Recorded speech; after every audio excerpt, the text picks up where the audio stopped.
Hello everyone, তো কেমন আছো? আশা করি সব ভালো আছো। দেখো এখন আমি রান্নাঘরে চলে এসেছি। তা কী রান্না করছি সেটা তোমাদের সাথে আজ শেয়ার করবো। তো আলুটা আজকে প্রথমেই আমি ভেজে নিয়েছি নুন আর লঙ্কা হলুদ গুঁড়ো দিয়ে। আলুটা ভাজা হয়ে গেলে তুলে নেবো। ওরাতে আলুটা ভাজা হয়ে গেছে, পেঁয়াজ দিয়েছি, ভেজে নেবো। আজ করবো ছাঁট রান্না। তো ছাঁটটাকে আমি আগে থেকে মশলা মাখিয়ে রেখে দিয়েছি। মুরগির টেংরিও বলে অনেকে, আমরা তো মুরগির ছালও বলি। তো তার জন্য আমি পেঁয়াজটাকে ভালো করে ভেজে নেবো।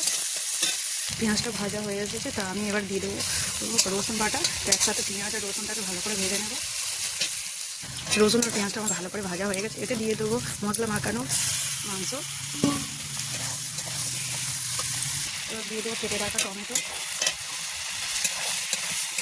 ভালো করে করতে থাকবো। যদি মাংসটা হতে থাক, আমি এদিকে শিলেতে আদাটা বেটে নেবো। বেটে রাখা আদাটা দিয়ে দেবো।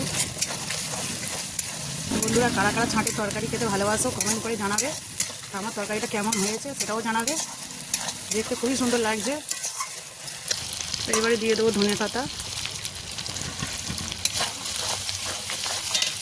ভেজে রাখা আলু দিয়ে দেবো, কষে নেবো ভালো করে।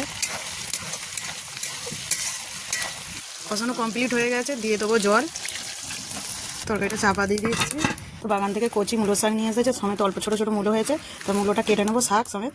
তো মূলোগুলো আগে কেটে রেখে দিচ্ছি, পরে কাটবো। শাকগুলো আগে কেটে কুচিয়ে নিচ্ছি।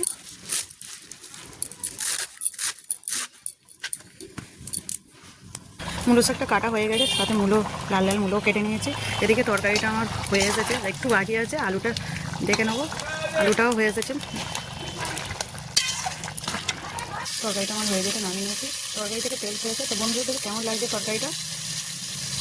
তো কড়াতে কচি পেঁয়াজ আর টমেটো দিয়ে দুটো কাতলা মাছ ছিল, সেটাকে ঝাল করে নিয়েছি। শুকনো শুকনো করে ঝালটা করবো। মাছের ঝালটা হতে আমি নামিয়ে নিয়েছি। এদিকে কড়াইতে পেঁয়াজ আর কাঁচা লঙ্কাটা ভালো করে ভেজে নিচ্ছি। দিয়ে দেবো নুন দিয়েছি, চাপা দেবো। এদিকে আমার ভাতটা হয়ে এসেছে, নামিয়ে নেবো।